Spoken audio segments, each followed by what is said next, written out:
একটা হত্যাকাণ্ড হলে খুব সহসাই রিপোর্ট দেওয়া সম্ভব ছিল। তো জাতিসংঘ বলেছে প্রায় ১,৫০০ মানুষকে মারার জন্য যে ফাঁদ তারা পেতেছিলেন সেই ফাঁদে হয়তো তারাই পড়তে যাবেন।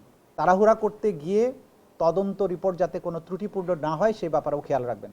আজকে আদালতে আমরা দুটো পিটিশন দিয়েছিলাম। শেখ হাসিনার মামলায় আমরা তদন্ত কর্মকর্তার যে রিপোর্ট সেটার বরাত দিয়ে জানিয়েছি যে এই তদন্ত কাজ অলমোস্ট শেষের দিকে আছে। শেষের দিকে আসার পরে জাতিসংঘের যে রিপোর্টটা প্রকাশিত হয়েছে, জাতিসংঘ গত জুলাই আগস্টে বাংলাদেশে সংগঠিত যে মানবতা বিরোধী অপরাধ সেটার ব্যাপারে বিস্তারিত তদন্তপূর্বক তারা একটা রিপোর্ট প্রকাশ করেছেন, যেটা গোটা দুনিয়ার মানুষ এটা জানেন, যেটা অনলাইনে অ্যাভেলেবল আছে। আমরা সেই রিপোর্টটার কপি পেয়েছি এবং সেই রিপোর্টে খুব সুস্পষ্টভাবে তারা বলেছেন যে বাংলাদেশে জুলাই আগস্টে যে আক্রমণটা হয়েছে, যে মানবতা বিরোধী অপরাধটা হয়েছে, সেটা ছিল ওয়াইড স্প্রেড এবং সিস্টেম্যাটিক। সেটা ছাত্র জনতাকে দমন করার জন্য সরকারের সকল ফোর্স আগ্নেয়াস্ত্র ব্যবহার করে, লিথাল ওয়েপন ব্যবহার করে, হেলিকপ্টার ব্যবহার করে তাদেরকে হত্যা করেছে। সেখানে জেন্ডার বেসড ভায়োলেশন হয়েছে, স্পেসিফিক্যালি শিশুদেরকে টার্গেট করে গুলি করে হত্যা করা হয়েছে, নারীদেরকে টার্গেট করা হয়েছে। এবং এই আন্দোলন দমনের সময়ে সরকারের যে নিষ্ঠুরতা ছিল সেটা ছিল পূর্ব পরিকল্পিত, সেটা ধাপে ধাপে বেড়েছে এবং সারা বাংলাদেশ জুড়ে একযোগে হয়েছে। এইটার প্রধান নির্দেশদাতা হিসাবে জাতিসংঘ শেখ হাসিনাকে চিহ্নিত করেছেন।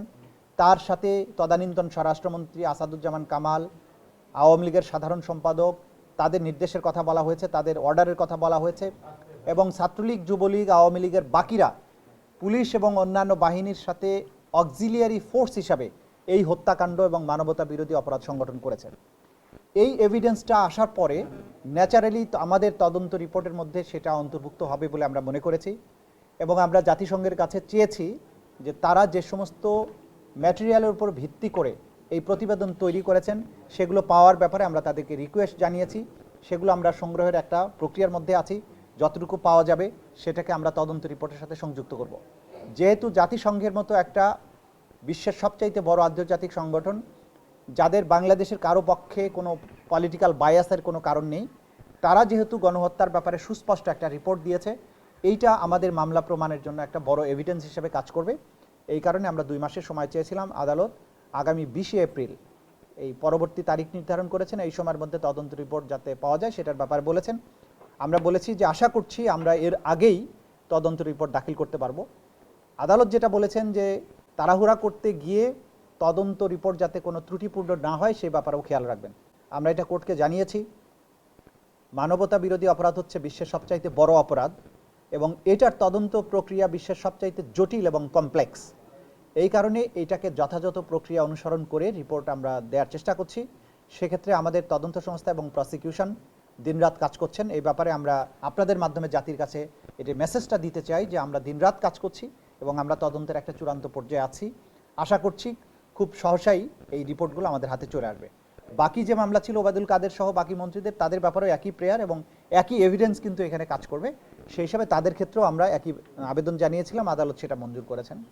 আজকে আরেকজন আসামি সোলাইমান সেলিম, যিনি পুরান ঢাকার একজন সাবেক সংসদ সদস্য হাজী সেলিমের পুত্র, তার বিরুদ্ধে আগেই গ্রেপ্তারি পরোয়ানা জারি হয়েছিল। তিনি অন্য মামলায় গ্রেপ্তার হয়ে জেল হাজতে থাকার কারণে এই তথ্য আসার পরে আমরা তাকে আমাদের এই মামলাতে শোন অ্যারেস্ট দেখানোর জন্য এবং প্রোডাকশন ওয়ারেন্ট ইস্যু করার জন্য আবেদন করেছিলাম। তাকেও 20 এপ্রিল আদালতে উপস্থিত করার জন্য নির্দেশ দিয়েছেন। এই যে আসামি যারা এখানে আছেন তাদের বিরুদ্ধে আমরা যে ধরনের প্রমাণগুলো পাচ্ছি এবং প্রতিনিয়ত এর বাইরে আমরা বিশ্ববিদ্যালয়গুলোতে গণশুনানিতে যাচ্ছি, যাতে করে যে সমস্ত ভিকটিমরা তাদের সুযোগ হয়নি আমাদের কাছ পর্যন্ত পৌঁছার, বিশ্ববিদ্যালয়গুলোতে যখন আমরা গণশুনানিতে যাচ্ছি তখন দেখা যাচ্ছে শত শত ভিকটিম তারা আসছেন। তাদের মোবাইলে যে ধারণকৃত ফার্স্ট হ্যান্ড ইনফরমেশন, যে ভিডিও ক্লিপস, সেগুলো আমাদেরকে তারা দিয়েছেন। তাদের যে উপরে সংগঠিত নিষ্ঠুরতা সেগুলোর বিবরণ তারা দিয়েছেন। ফলে আমাদের এই রিপোর্টগুলো আরও অনেক বেশি এক্সপান্ড হচ্ছে এবং আমরা প্ল্যান করেছি আগামী এই সপ্তাহে এবং আগামী সপ্তাহের মধ্যে আরও অনেকগুলো বিশ্ববিদ্যালয়ে এরকম গণশুনানিতে আমরা যাব।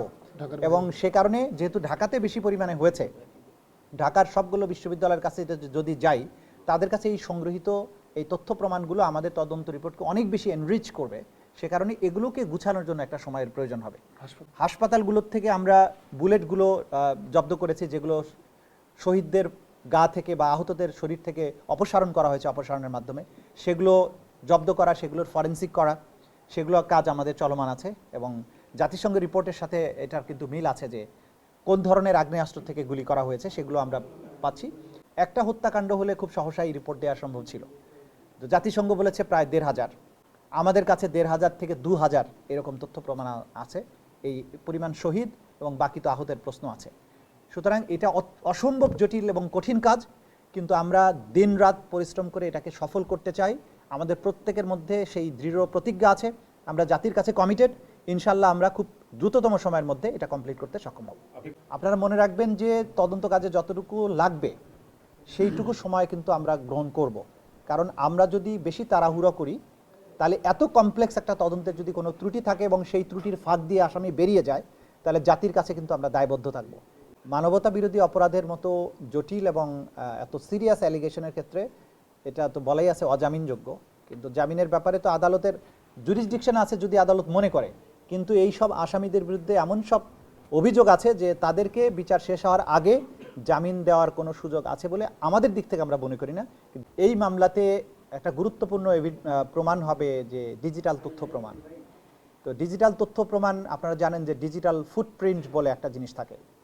তো আমরা এই সমস্ত ডিজিটাল এভিডেন্স পেয়েছি, এমন তারা বিভিন্ন জায়গায় যে সমস্ত কথাবার্তা বলেছেন, যে গণহত্যার জন্য যে সমস্ত নির্দেশাদি দিয়েছেন, সেই সব নির্দেশাবলী যে তাদের টেলিফোনিক অর্ডারের মাধ্যমে যে গিয়েছে, হত্যাকাণ্ড করে এক ছাত্র জনতাকে নির্মূল করার কথা বলা হয়েছে, সমস্ত টেলিভিশন চ্যানেলগুলো বন্ধ করে দেওয়ার কথা বলেছে, এই ধরনের কথোপকথন তারা যে করেছেন তাদের অজ্ঞাতে সেগুলো রেকর্ডেড হয়েছে। তো সেগুলো আমাদের হাতে আসছে। মানুষকে মারার জন্য যে ফাঁদ তারা পেতেছিলেন সেই ফাঁদে হয়তো তারাই পড়তে যাবেন।